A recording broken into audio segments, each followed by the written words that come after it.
I've got a real challenge for the G.I. Joe team. I presume your request for G.I. Joe was filed correctly, General. It was 1983. A new kind of action hero was coming to television, and a special mission force was about to go to war with the most dangerous terrorist organization in the world.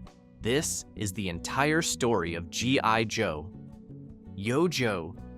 The setup is laid out in the theme song before the first episode even starts.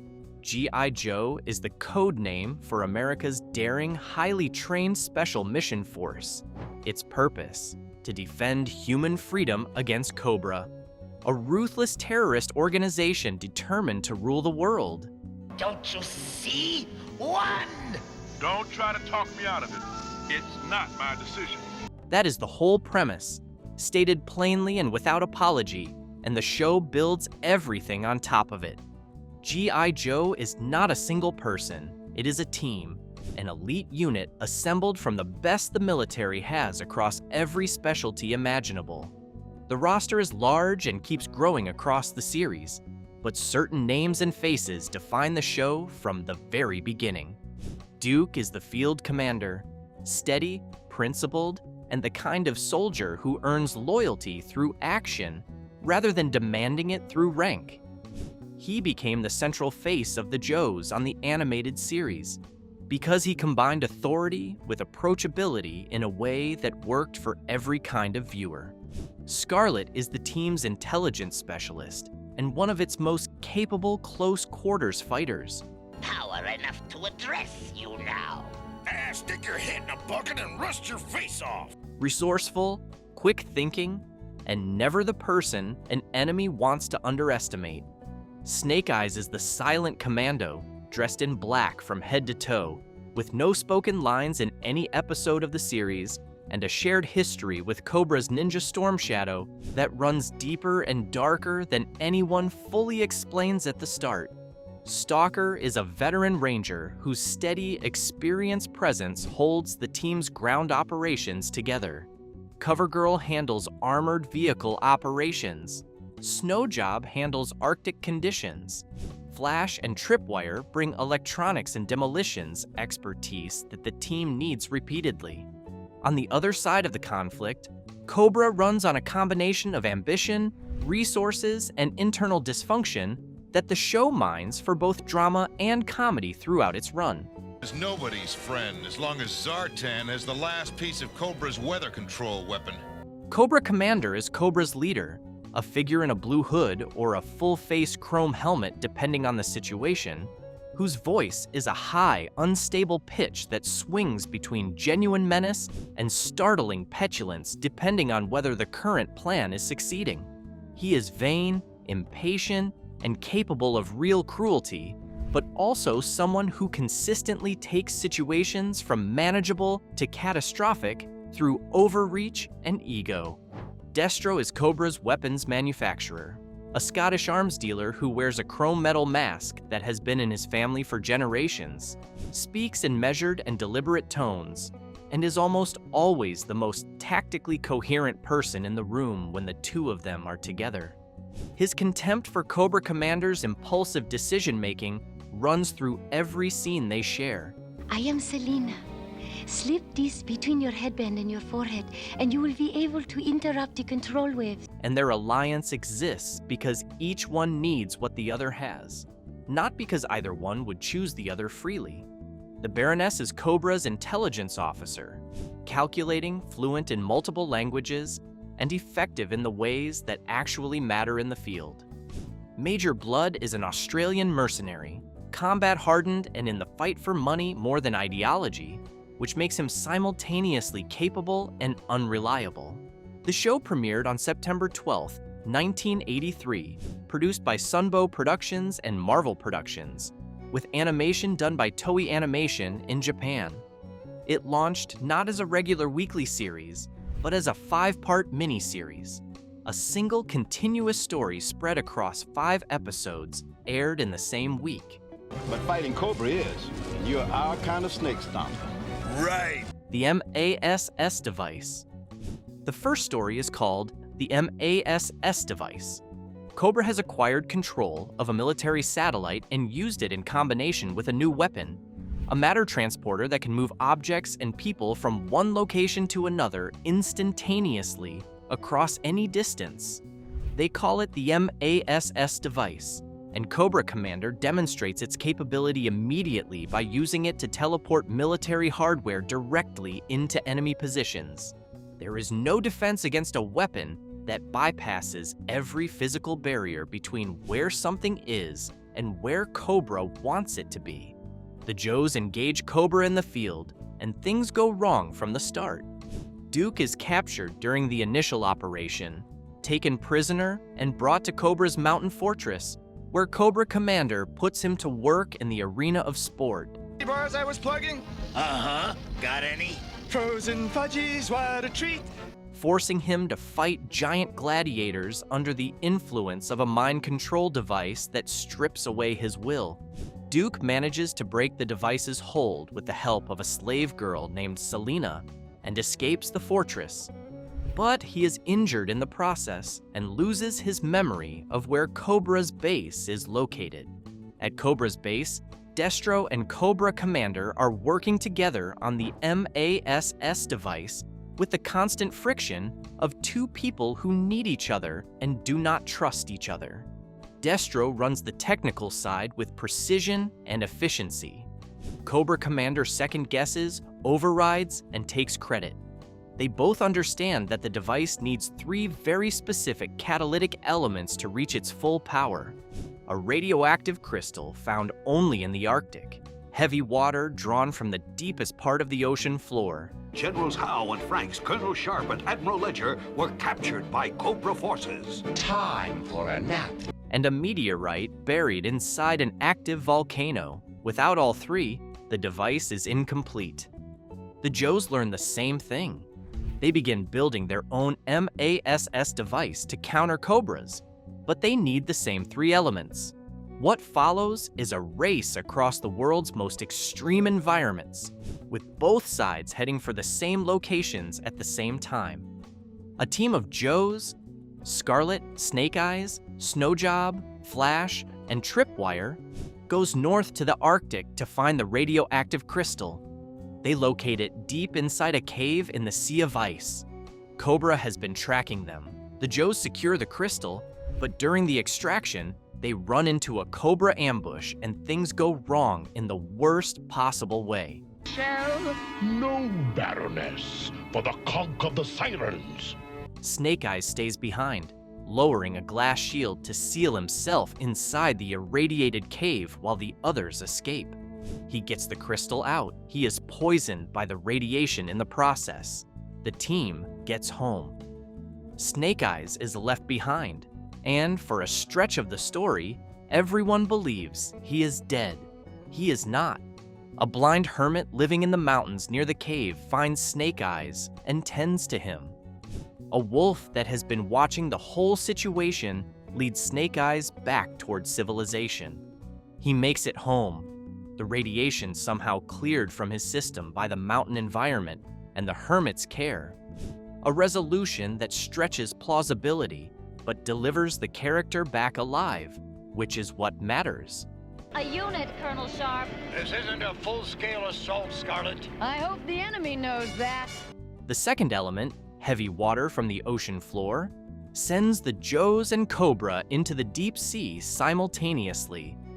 Both teams are caught by the same unexpected threat: giant tube worms living in the underwater trenches where the heavy water is found. The creatures are large enough to be genuinely dangerous, and they do not distinguish between G.I. Joe and Cobra.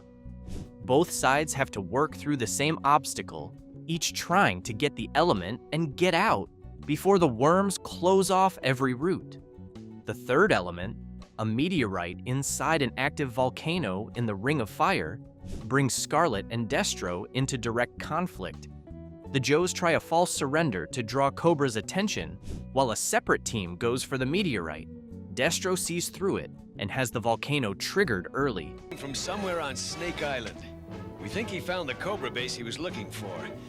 Then Cobra found him. Causing it to erupt while both teams are still inside the crater. In the chaos, both sides manage to get fragments of the meteorite out. Neither has a complete set. Back at the Cobra Fortress, Duke is still dealing with what captivity at Cobra's hands has done to him. Memory gaps, physical recovery, the slow process of being himself again. When the team works to reconstruct his memories of Cobra's base location, the details finally come back.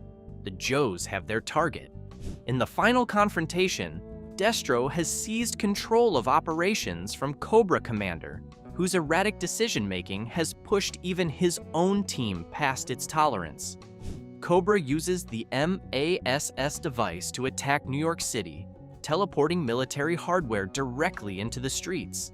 Not crazy. Merely your enemy. The Joes counter with their own device, teleporting their forces directly into Cobra's mountain fortress. Scarlet and Selina organize a slave revolt inside the base. Duke's memories lead the assault to its target. The battle ends with Cobra Commander captured and taken to prison. The MASS device is destroyed. Destro escapes. The device is gone, the immediate crisis is over, and the first story closes with a line that became one of the defining statements of the entire series. The battle is over, but not the war. The Revenge of Cobra. A year later, September 1984, Cobra came back with a new weapon and a new set of allies. The second miniseries, The Revenge of Cobra, opens with the Joes transporting a laser core across open terrain. But we have a surprise for you, Destro. Show him, Zartan. Cobra attacks the convoy and takes it. Duke and Snake Eyes are captured in the same operation. Cobra Commander, who had been briefly recaptured at some point after escaping from prison, is in the middle of being escorted back to custody when the Baroness and a new figure, Zartan, appear and break him out. Zartan is something the show had not introduced before and would never quite top as a concept. A master of disguise, capable of altering his appearance to impersonate any person with enough time to study them. He operates with his own gang, the Dreadnoks, a crew of biker outlaws with names like Buzzer, Ripper, and Torch, who combine brutish violence with a chaotic energy that is half menacing and half darkly comic. Zartan and the Dreadnoks are mercenaries, loyal to Cobra's money, but not Cobra's ideology, and their inclusion in the story adds a layer of unpredictability to an organization that was already difficult to predict. Destro attaches the laser core to his new weapon, the Weather Dominator, a device that can control Earth's weather systems on a global scale, creating storms, droughts, floods, and temperature shifts wherever Cobra directs it. The first demonstration against the Joes leaves several of them stranded in extreme weather conditions. Flint and Mutt fighting through Cobra-manufactured environmental chaos, eventually getting out with help from a sailor named Shipwreck, who was not working with the Joes before this situation and is fully signed up by the end of it. Inside Cobra's base, Duke and Snake Eyes are put into the arena of sport, forced to fight each other in gladiatorial combat, with Cobra watching. Irons lured sailors onto the Black Reef in the Adriatic Sea. According to the writing on this oilskin, both men are too experienced and too disciplined to be broken by it the way Cobra intends, and they spend their time in the arena finding ways to pass information between themselves in Morse code. The communication gets out, the Joes receive the message and start planning. The Joes deploy an energy mirror system to counter the Weather Dominator's attacks. Destro destroys the mirror array with a concentrated hailstorm. In the exchange, the Weather Dominator itself is damaged, and the explosion breaks it into 3 fragments that scatter across the world. Both sides now have to find all 3 pieces before the other side does. Zartan ends up with one of the fragments. He operates completely independently, treating the fragment as a bargaining chip rather than a cause. Peacock!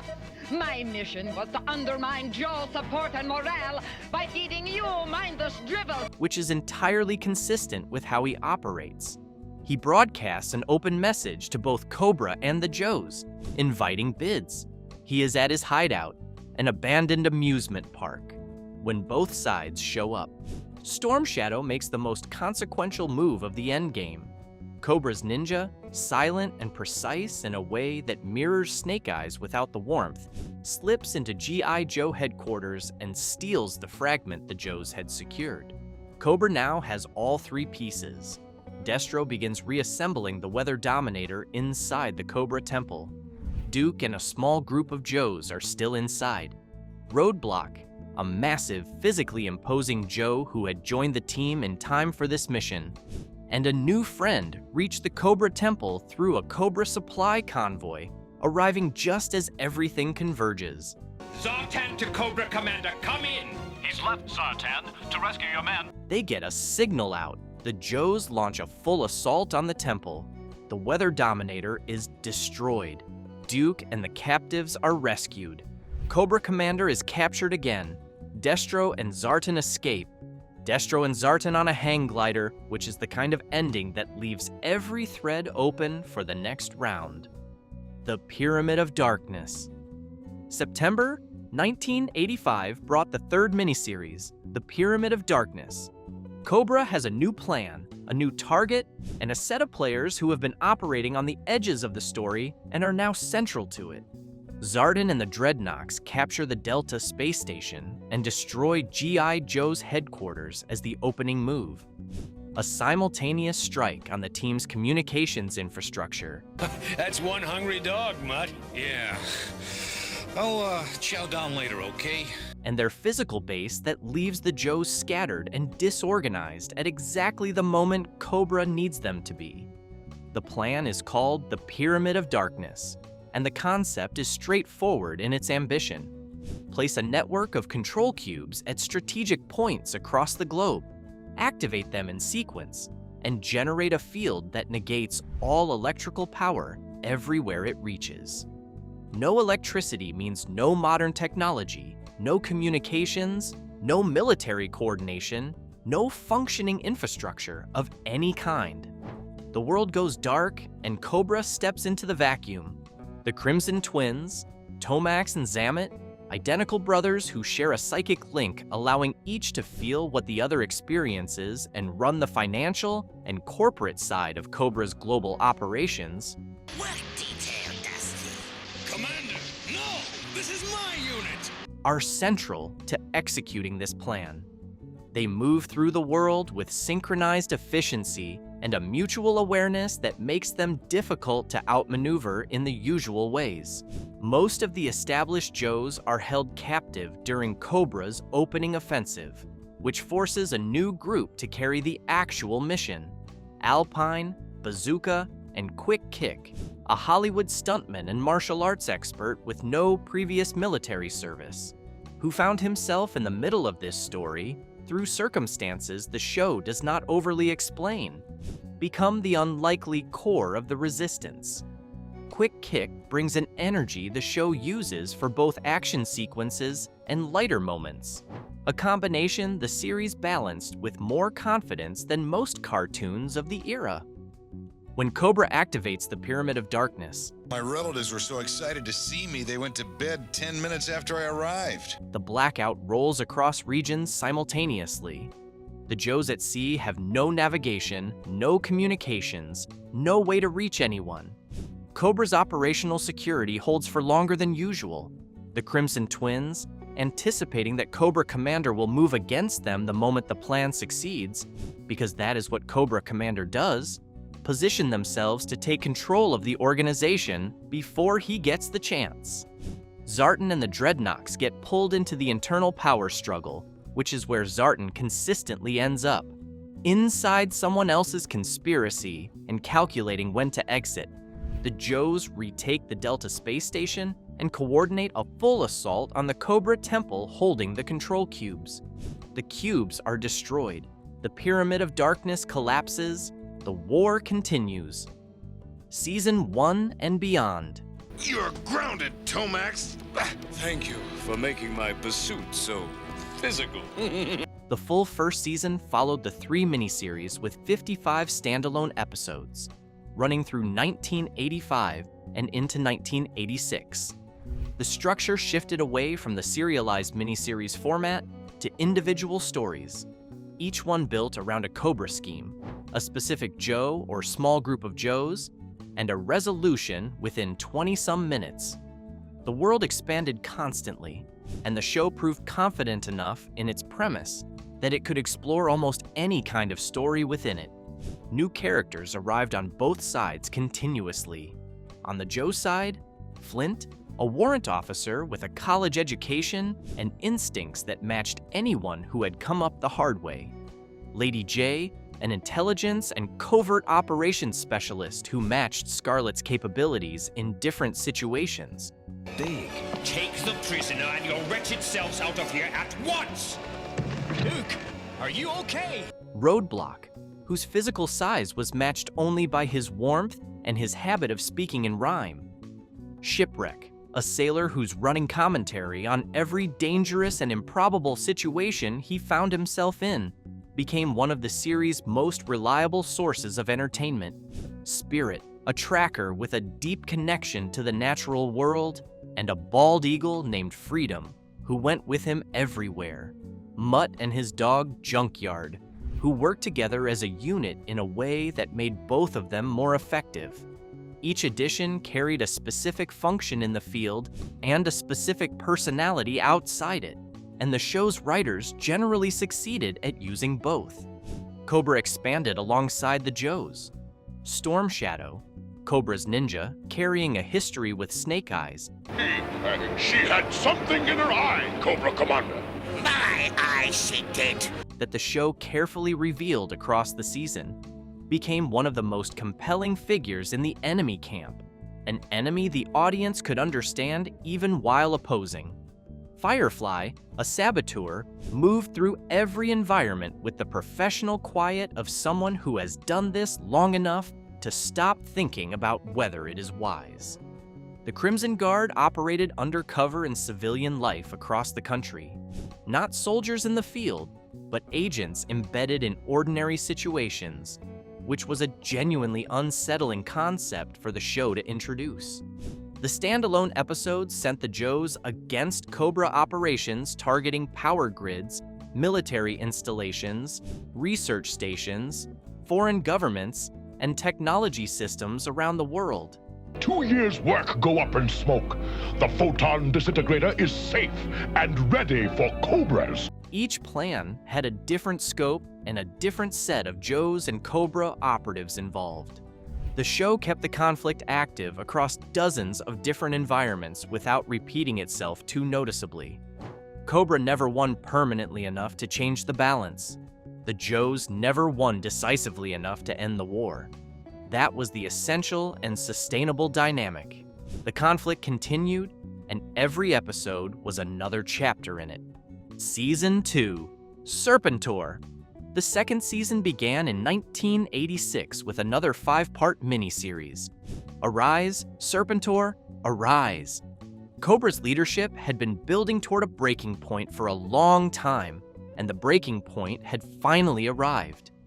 Cobra Commander's record, plans dismantled, operations exposed. There can be no negotiation, you insolent microbe! I am not symbolic! Devices destroyed, the commander himself captured and escaping repeatedly across 3 full miniseries and a season of standalone episodes, had exhausted the patience of the organization around him. Dr. Mindbender, Cobra's lead scientist, had an answer, and it came to him in a recurring dream. He proposed using DNA extracted from the greatest conquerors and most ruthless rulers in human history, Napoleon, Julius Caesar, Attila the Hun, Ivan the Terrible, Genghis Khan, and others, to genetically engineer a new leader who carried the combined genetic legacy of people who had actually succeeded at the kind of conquest Cobra kept failing to achieve. The result would be called Serpentor. Both the Joes and Cobra raced to the graves and burial sites of the historical figures Price for your arrogance? Look outside! whose DNA Mindbender needed. It was the kind of operation that required both organizations to suddenly care deeply about ancient burial grounds they would otherwise have no interest in, and the 5 episodes moved across the globe: Egypt, Mongolia, and various European sites, with the usual mixture of combat, deception, and reversals in the final moments. The Joes tried to stop the collection. Cobra tried to complete it. Cobra completed enough of it to proceed.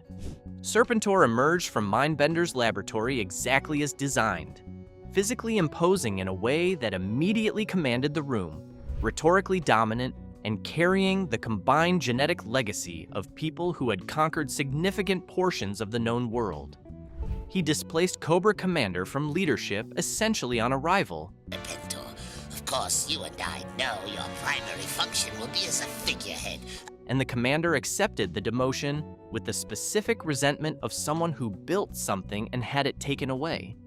The dynamic between Serpentor and Cobra Commander was one of the second season's most consistent threads.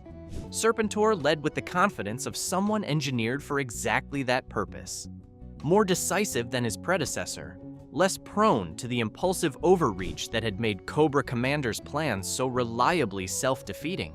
Cobra Commander persisted with the grudge of someone who was not finished, operating from a subordinate position and building toward the moment he could reverse it. The organization was now split between 2 people who each had reasons to remove the other, and both of them still had to fight G.I. Joe in the meantime. General Hawk, the Joe's commanding officer, Accepted Sergeant Slaughter's challenge. Yes, he lacks patience. who had been referenced throughout the series but rarely active in the animated stories, became a more present and visible figure in the 2nd season, operating at the level of command above the field work Duke had been running. The 2nd season ran 30 episodes and concluded on November 20th, 1986, ending the Sunbow/Marvel production run at 95 total episodes across the 2 miniseries, the 3 5-part stories, and the standalone season episodes. A theatrical film, G.I. Joe, the movie, was produced for 1987 release and ultimately went directly to home video. It introduced Cobra La, an ancient civilization living in isolation at the Earth's polar region, whose members had been the original source of Cobra Commander's ideology and whose plan involved biological spores. Fatal, thank heavens. 40% of our vehicles redlined or destroyed. Capable of transforming human beings into creatures under their control. What the show was. G.I. Joe ran from September 12, 1983 to November 20th, 1986. It was produced by Sunbow Productions and Marvel Productions, with the animation done by Toei Animation in Japan and the writing staff drawn from a group of writers who treated the material with considerably more care than most people expected Saturday morning cartoons to receive. Ron Friedman wrote all 3 of the 5-part miniseries that launched and defined the show. The regular season episodes were written and story edited by a rotating staff that included Buzz Dixon, Steve Gerber, and Christy Marks, among others. Writers who understood that the show worked best when the Joes felt like actual people and Cobra felt like an actual threat. Sci-Fi, I want you to take over. I've got a rendezvous with Roadblock. And who generally kept both of those things true across the run. The roster grew across the 2 seasons to include more than 40 named Joe characters and a nearly comparable number of Cobra figures, each with a file card backstory, a distinct visual identity, and a specialty that gave them a reason to be in certain stories and not others. The show managed this crowd without losing the characters who mattered most, which is not as easy as it looks from the outside. Every episode ended with a public service announcement, a brief sequence in which one of the Joes, or occasionally a Cobra character, addressed the audience directly, offering a safety tip or a piece of practical advice. The format was consistent. A child would be in some kind of preventable danger. A Joe would explain the correct response, and the segment would close with a phrase that became one of the most recognizable sign-offs in 1980s television. Fascinating. Now let's get out of here. I'm not sure I understand what we just saw, Zartan. Now you know, and knowing is half the battle. It was said at the end of every one. People who watched the show still say it. For the generation of kids who grew up with G.I. Joe between 1983 and 1986, the show was a sprawling, ambitious, occasionally ridiculous, and genuinely exciting ongoing conflict between people they knew well on both sides. The Joes were distinct personalities with consistent motivations and real relationships with each other. Cobra's internal dysfunction, the Cobra Commander and Destro dynamic, the introduction of Zartan, the eventual arrival of Serpentor, was as interesting as any external threat, sometimes more so. Majesty, Mindbender! We'll see about... The war kept going, the stakes stayed real, and nobody stayed safely defeated long enough to make any of it feel comfortable. That was the show, and it knew exactly what it was from the first episode to the last. If this brought something back that you haven't thought about in a while, or if you're discovering it for the very first time, hit the like button and subscribe. There's a lot more story worth telling right here. See you next time.